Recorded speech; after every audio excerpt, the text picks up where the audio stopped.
Vent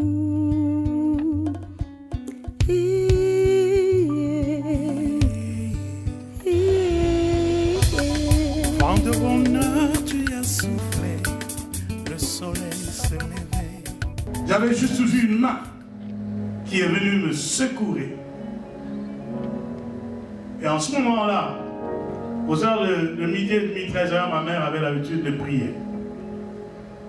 En ce moment-là qu'elle priait, Dieu lui a ouvert les yeux que ton fils a été happé par une voiture. Elle cria et la main de secours est venue. Quand j'arrive à la maison, elle me relate l'histoire, comment elle priait. Et les timings, les choses se sont faites dans le même temps.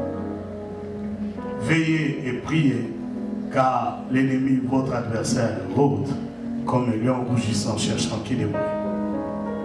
Voilà pourquoi je vous incite, venez samedi 18h. Seigneur, on veut que Dieu touche notre vie pendant que nous touchons son cœur dans l'adoration. On a eu Crystal le week-end passé. Le samedi prochain, il y aura encore, à part nos sœurs, que j'invite déjà, il y aura d'autres. À chaque samedi, on aura un adorateur qui viendra nous conduire aussi dans la présence de Dieu. Nous touchons Dieu dans l'adoration, dans la prière, et lui, il étend sa main, il agit. Amen. Amen. J'ai à cœur ce matin, à cet après-midi, de partager pendant une quinzaine de minutes une pensée dans ce thème. Le maître est ici. Le maître est ici. Et avant que j'y aille, si ça est possible, mon ami dans la régie là, il va nous donner une petite vidéo. Et si on peut. Puis mets le curseur juste au milieu, tu vas voir. Voilà. On va voir le son. Elle était dans l'école des dimanches à l'église, mais qui était génie, très intelligent. Il s'est dit, mais pourquoi on ne mettrait pas une vidéo pour les enfants, pour qu'ils visualisent les textes bibliques? Et ce jeune garçon, c'était un bon dessinateur, il a commencé à dessiner. Et cette vidéo est dans plusieurs langues. Et ça, c'était la langue originale, ça vient du Pakistan. Beaucoup pensent que dans les pays qui ont des noms comme le Pakistan, les Indes et tout, il n'y a pas de chrétiens. Je suis en train de nous dire que le Fils de l'homme est à la porte, car l'évangile a atteint des extrémités de la terre, des lieux où on ne pensait pas que la parole pourrait arriver. Elle est déjà arrivée. Elle est déjà arrivée. Beaucoup de gens mènent leur vie comme si la nuit n'était pas avancée. La Bible dit que la nuit est suffisamment avancée et le jour approche. Et cette vidéo montrait l'entrée de Jésus dans la famille de Marthe, Marie et Jean. Et le texte que j'exploite, c'est dans le livre de Jean, chapitre... Lazare, je veux dire. Dans le livre de Jean, chapitre 11. La Bible dit, ayant ainsi parlé, elle s'en alla, puis elle appela secrètement Marie, sa sœur, et lui dit, le maître est ici. Et il te demande. Ça, c'était le récit d'avant la résurrection de Lazare. Et quand on est venu raconter, apporter à Jésus la situation chaotique du deuil dans la maison de cette famille qu'il connaissait, déjà qu'il avait l'habitude de fréquenter, parce que dans Luc, vous verrez que Jésus, dans Luc 10, je pense, il aurait déjà fréquenté cette famille-là. C'est Luc 10 qui a inspiré le jeune garçon à faire la vidéo que j'allais projeter maintenant. C'est dans ce texte de Luc 10 qu'on découvrira que Jésus avait l'habitude d'aller dans cette famille-là. Si bien que lorsqu'il est arrivé ce jour-là, accompagné d'une douzaine de disciples, Marthe s'était mis à travailler durement, à lui préparer quelque chose à manger. Une parenthèse, l'hospitalité a toujours amené des bénédictions. L'hospitalité a toujours amené des bénédictions.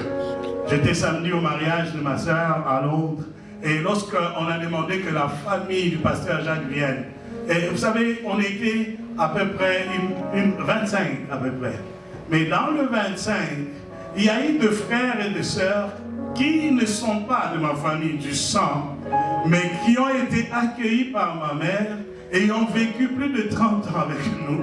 Et ils font partie de la famille. Amen. Font partie de la famille. Ta famille, ce n'est pas seulement de gens qui sont nés du même père et même mère que toi.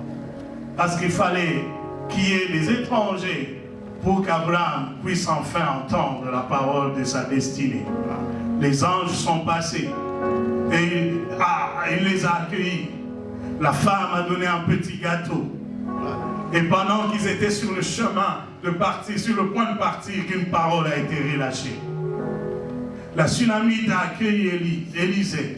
C'est à cause de cet accueil répété et que son cœur avait dit, je vais bâtir une chambre haute pour que l'homme de Dieu trouve l'occasion de prier. Et quand il arrivera ici, je mettrai une table, je mettrai un endroit où il sera en paix, il va écouter, écrire.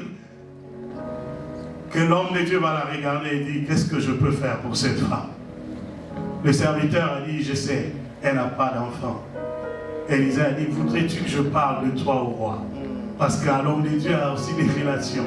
Mais le serviteur a dit, non, ce n'est pas ça son besoin, elle n'a pas d'enfant.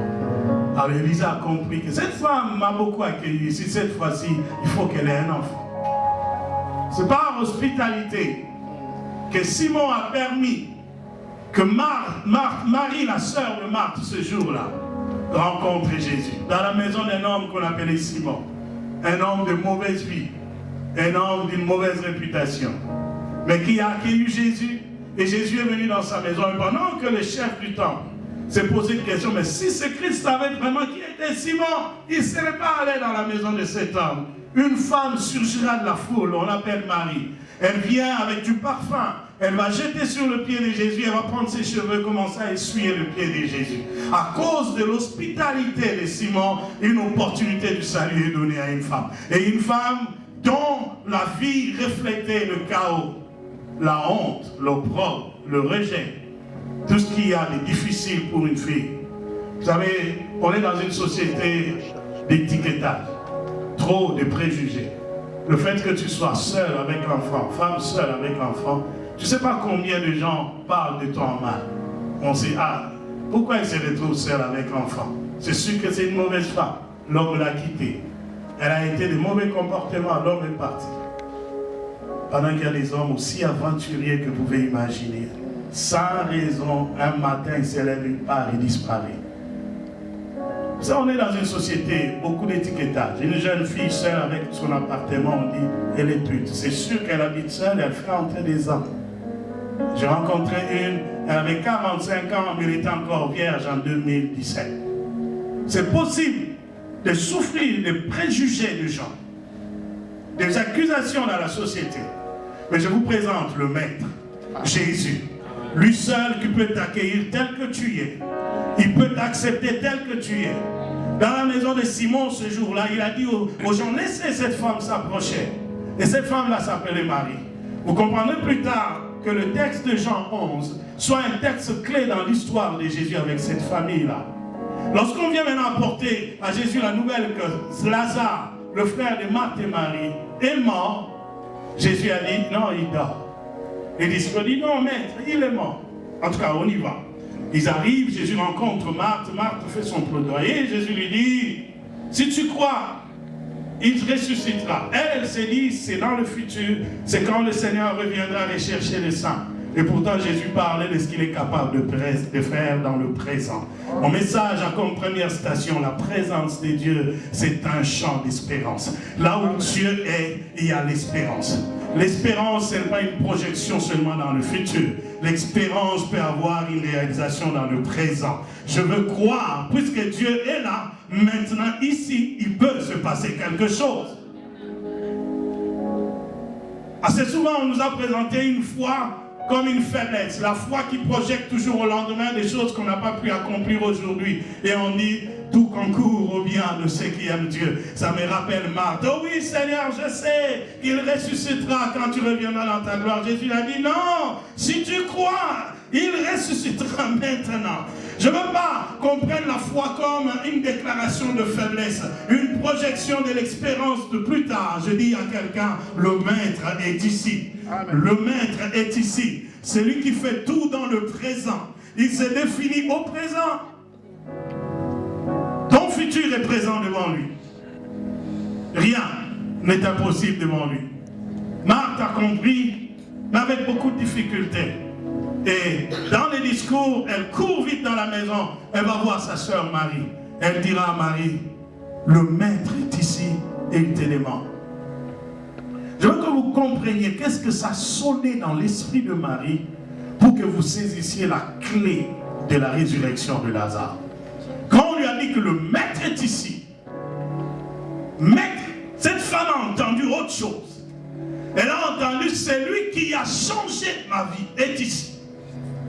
Quand j'étais rejeté par tous, c'est lui que j'ai rencontré dans la maison de Simon.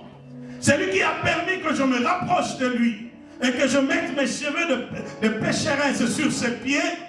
Il est ici. C'est le monument de la miséricorde. C'est le monument de la bonté. C'est le reflet même de l'amour. Il est ici.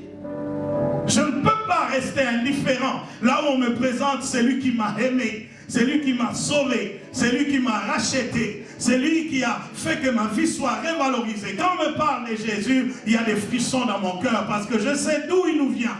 Il nous a tirés. La Bible dit, nous étions errants comme des brebis sans berger. Mais Dieu nous a réconciliés avec lui en Jésus. Comment ton cœur réagit lorsqu'on te dit que Jésus est ici? Qu'est-ce que ça fait dans ton esprit quand tu passes dans une rue et tu entends la musique et ça te dit qu'il y a une église qui célèbre Jésus ici? Qu'est-ce que ça te rappelle? Pour Marie, ça devrait lui rappeler quelque chose. Je ne comprends pas comment un chrétien né de nouveau peut arriver nouvellement dans une ville, passer des années sans aller à une église. Quand tu entends un collègue de travail te parler de Jésus, qu'est-ce que ça te rappelle? Parce que je suis sûr que dans ton passé, quelque part, il y a une trace de la main de Dieu. Il y a quelque chose que Dieu aurait fait. Si pas à toi directement dans ta famille. Regarde proche de toi. Il y a un monument du témoignage de la présence de Dieu. Il y a une Marie dans ta famille. Quelqu'un qui a cru à Jésus avant toi. Il y en a. Certainement, il y a quelqu'un qui a été guéri par la main de Dieu lorsqu'il est allé soit dans une croisade d'évangélisation ou alors sur le lit de l'hôpital là où il était. Il y a quelqu'un quelque part qui est Marie pour toi. Amen. Ça doit te rappeler. Ça doit te rappeler. En grec, le mot maître veut dire deux choses. Didaskalos, qui veut dire professeur, enseignant. Vous savez, moi j'aimais beaucoup les films de karaté. Parce que dans les films de karaté, on avait toujours un maître, un sensei. Et lui, quand il est là, il vous dit comment tu fais les mouvements. Et on va nous montrer Jackie Chan qui savait rien faire. Tous les enfants le battaient. Et à un moment donné, il est allé tomber sous les pieds d'un maître. Et le maître commence à lui montrer comment on fait. Et il apprend de lui. À un moment donné, Jackie Chan représente tout ce que le maître était. Lui-même, il commence à taper tout le monde comme le maître. Tu ne peux pas commencer une vie chrétienne, rencontrer le maître Jésus et continuellement rester le même. À un moment donné, tu seras le reflet du Christ. La Bible nous appelle chrétiens parce que nous sommes l'image du Christ. De lui, nous apprenons quelque chose.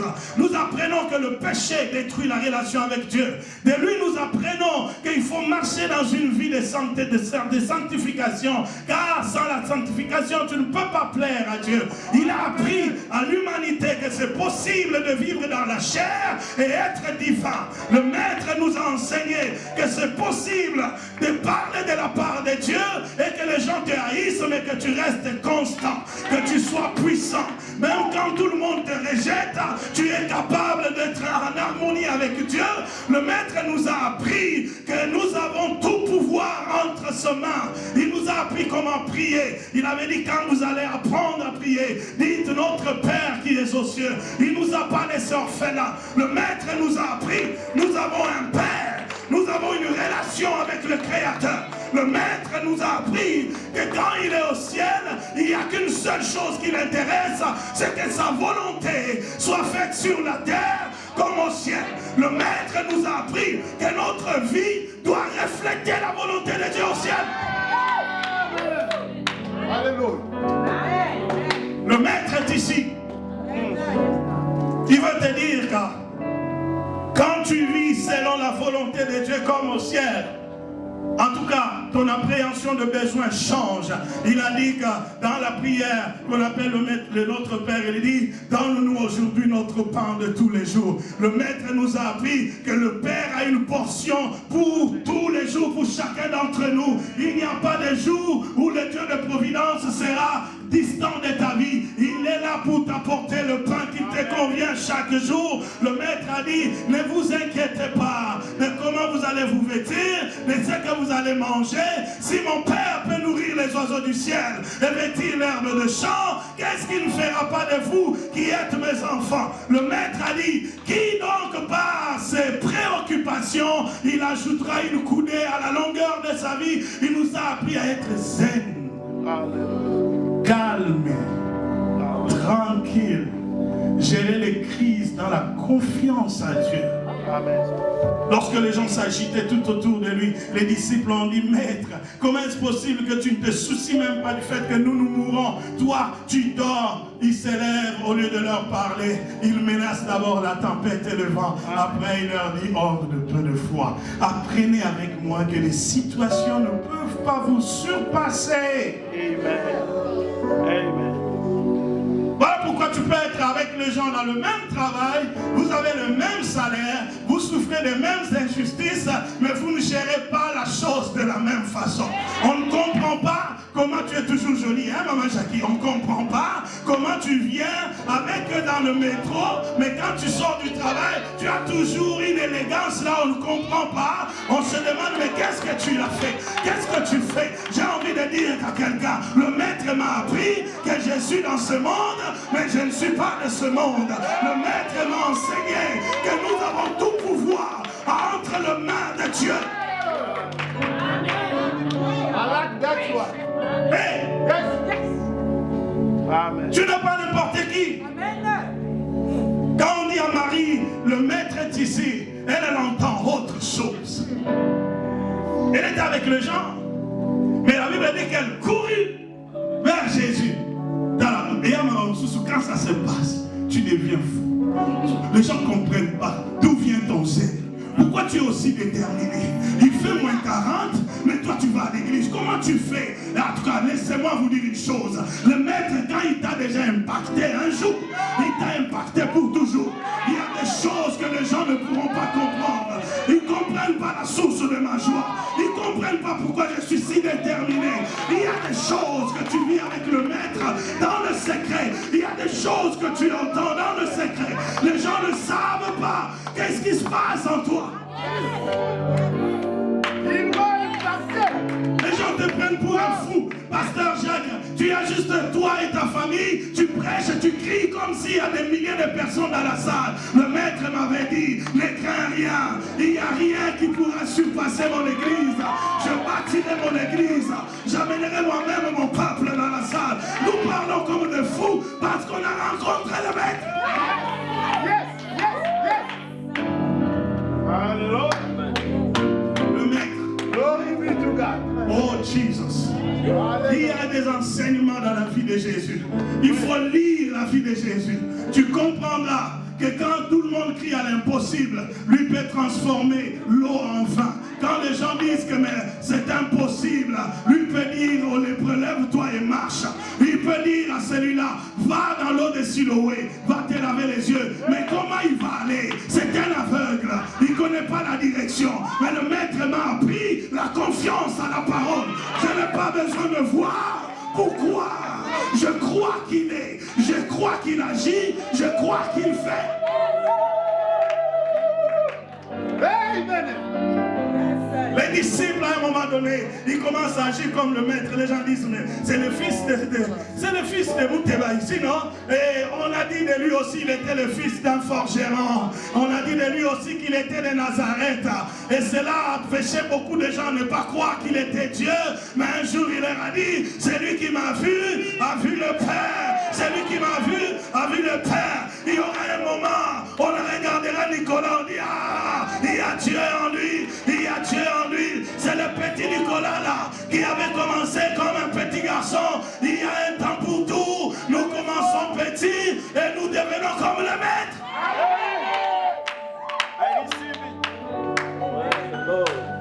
Le Maître est ici. pour te faire du bien. Deuxième sens du mot maître, c'est Kyrios, qui veut dire Seigneur. Non seulement il nous apprend, avec lui on a une relation historique, plein d'enseignements, mais c'est aussi un rabbi. On l'appelle grand maître, le Seigneur des Seigneurs. Il est celui qui gouverne, qui règne. Tu ne peux pas rencontrer Jésus et rester le maître de ta vie. Tu ne peux pas rester le maître de ta vie. Il y a des années, tu avais des bonnes habitudes. Avant de faire quoi que ce soit, tu consultais Dieu.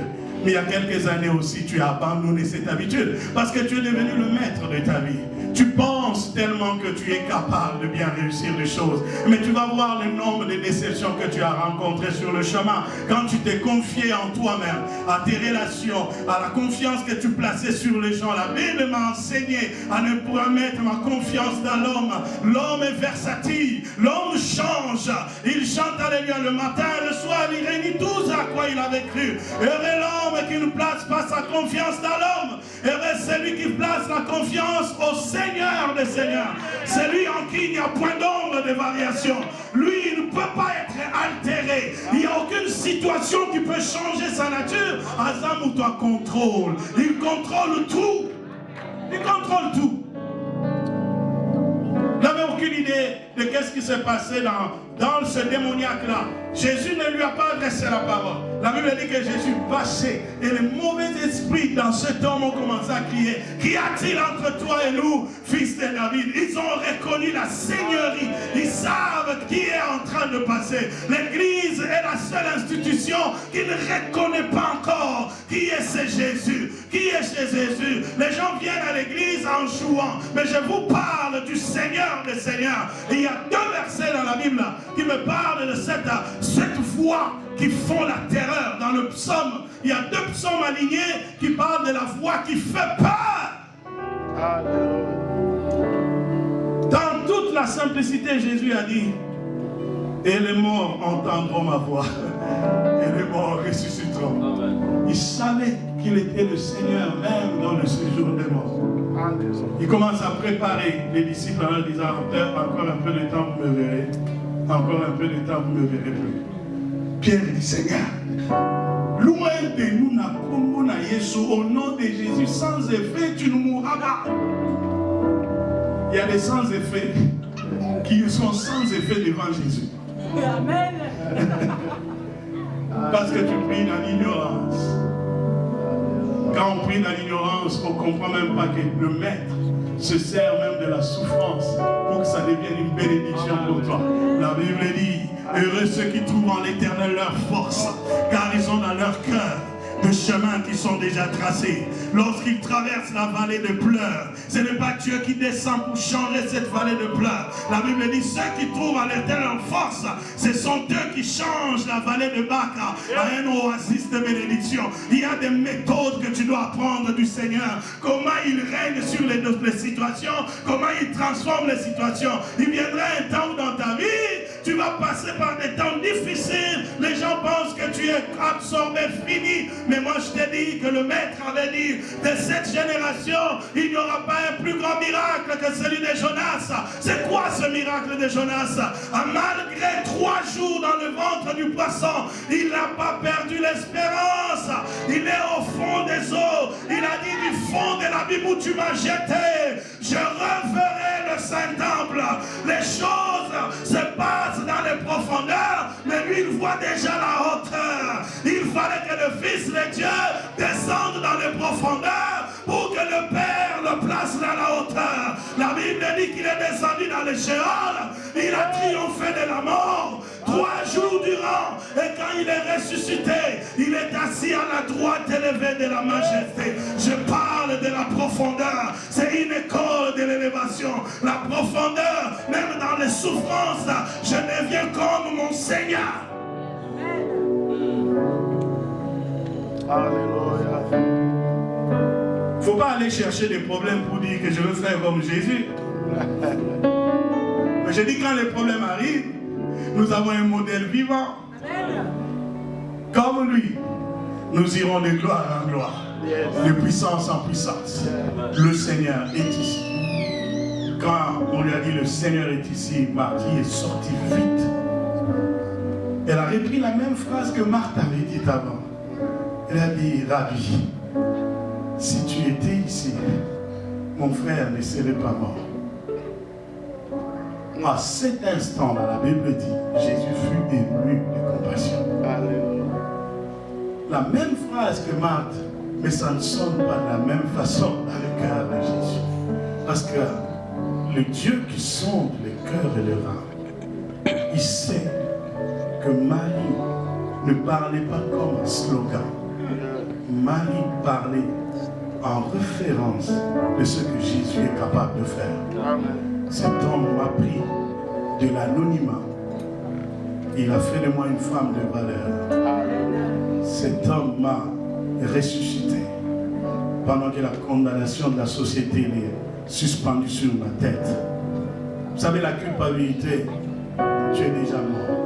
Quand quelqu'un est coupable, il n'a même pas le goût de manger. Quand tu as la culpabilité, tu n'as pas envie de sortir. Tu n'as pas envie de voir les gens. Et quelquefois, il y a des amis qui appellent, tu regardes le téléphone, tu zappes. Tu veux être seul. C'est comme si la vie s'était arrêtée. Et un homme vient dans ta vie et te dit, je t'aime tel que tu es. Je te prends tel que tu es. Je te changerai moi-même. Je te donnerai la valeur qu'il te faut. Vous savez, j'ai rencontré une sœur à Kinshasa récemment. Il y a des années, on était en train de faire une croisade d'évangélisation. Son nom s'appelait Mamona. C'est-à-dire Okomona souffrance. C'était ça son nom. Et elle était jolie. Beaucoup de sœurs de sa famille jolies. Mais aucune d'entre elles n'était épousée. Avancée en âge, mais aucun homme dans la vie. Elle est venue dans cette croisade-là, et le Saint-Esprit m'a touché. Il y a une femme qui s'appelle Mamona. Je vais te présenter un homme. Il dépasse tous les autres hommes. Lui, il te connaît, il connaît tous tes défauts, mais il est prêt à te prendre avec tes défauts. Mais la seule chose qu'il veut, c'est changer ton nom. Est-ce que tu es prête? J'ai cité le nom de la sœur, elle est venue. Je commence à lui parler de Jésus comme le transformateur de vie. C'est lui qui nous revalorise. Non seulement devant les hommes, mais devant le trône de Dieu. Il dit que tous les anges de Dieu devraient adorer l'agneau. Mais l'agneau maintenant prend, il dit, vous êtes mes co-héritiers. Donc tous les anges de Dieu en m'adorant, ils sont à votre service. Elle a accepté Jésus, elle a changé de nom ce jour-là. Quelques semaines après, moi j'ai pris l'avion, je suis venu ici. Des années plus tard, 20 ans après, je la vois, 23 ans après, je la vois, Mamona est stable, mariée, belle vie. Elle dit, pasteur, tu te souviens plus de moi? En tout cas, ça n'avait rien à voir avec le Mamona que j'avais laissé. Rien à voir. Physiquement, rien à voir. Transformé. Elle m'a raconté l'histoire. Et je lui ai dit, maintenant, qu'est-ce que tu fais pour ce Dieu-là? Elle dit, je dirige un mouvement de femmes. On prie pour les femmes délaissées, les femmes abandonnées, les femmes sans valeur. Je vais vous dire une chose, c'est que Kurios a fait dans ta vie, tu ne peux pas rester indifférent. Quand tu rencontres le Seigneur des Seigneurs, ça te pousse toujours à un témoignage, à un travail. Et plus tu l'honores en public, plus lui il est ému de compassion, il est disposé à agir en public. Jésus va demander tout de suite à Marie, où est-ce qu'on a placé Lazare? Tout de suite. Il n'a pas attendu. Parce que Marie a touché le cœur de Dieu par la reconnaissance. Cet après-midi, je finis là. Je vais inviter bientôt le pasteur Nicolas et le pasteur Edo. On va prier pour les gens qui veulent devenir des monuments de Dieu, comme Marie. Quand on lui dit que le maître est ici, elle sait. Elle sait que Moussali Makambazawa, c'est lui qui peut tout. Et là, je peux tout lui demander, il va le faire. C'est à cause du témoignage de Marie que Jésus a dit, montrez-moi la tombe de Lazare. Quand on lui a montré la tombe de Lazare, il a appelé Lazare par son nom. Des fois, les gens ne comprennent pas. Jésus ne parle pas comme nous. Il ne voit pas les choses comme nous. Il n'est pas limité comme nous. Il n'a pas dit, selon le langage des hommes, où est le défunt Lazare? Il a dit, Lazare sort. Mais ça faisait déjà 4 jours qu'il était enterré. 4 jours. Selon la science, c'est à la 3e journée que la putréfaction commence. Ton corps commence à pourrir et ça commence par les intestins, le ventre. Tu commences à pourrir. Mais Jésus vient quand la situation est déjà pourrie. Lui, il vient pour tout restaurer. Il part. Même la chose qui ne peut plus être nommée, lui, il la nomme comme il faut. Il a dit Lazare, sors. Il n'a pas dit défais Lazare, parce qu'il sait que Lazare dormait. Je vous parle du maître de vie. Celui qui a le pouvoir sur la vie et la mort. Il a le pouvoir sur le présent, le futur. Je vous parle de ce maître. Quel est donc ce problème qu'il ne peut pas toucher? Je vais vous inviter, si vous êtes boosté par ce message, tu as la foi.